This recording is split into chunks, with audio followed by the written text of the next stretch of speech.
What's up guys, I'm Guhit Artbin. And ngayon guys, ay ang drawing ko ay si Drake Graham.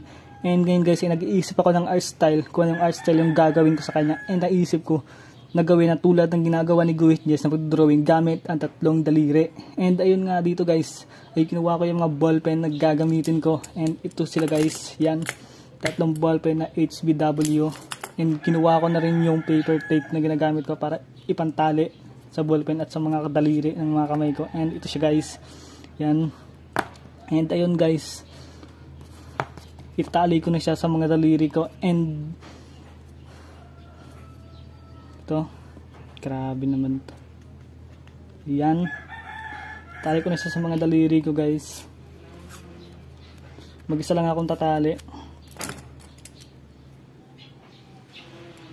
Gaano ba kaba?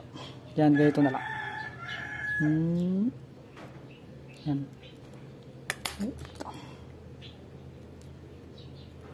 And yan, ibubuhol ko na.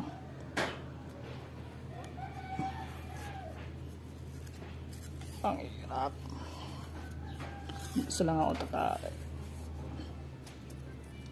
Tapos yan guys, pupunitin ko na lang kasi parang papuin naman to. Ayan.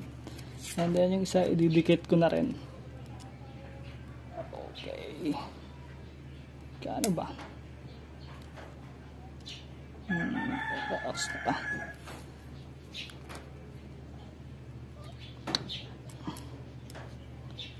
Ang hirap talaga pag mag-isa ka lang tumatali.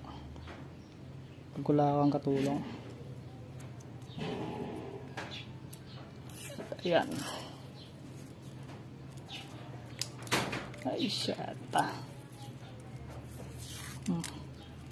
Yun pala.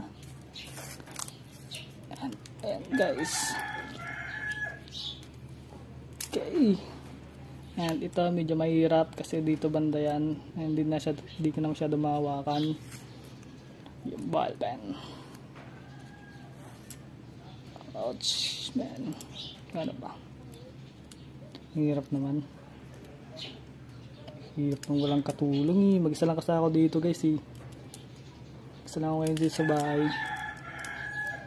Shit. Ba't to? Okay. Yan. Ox na yan.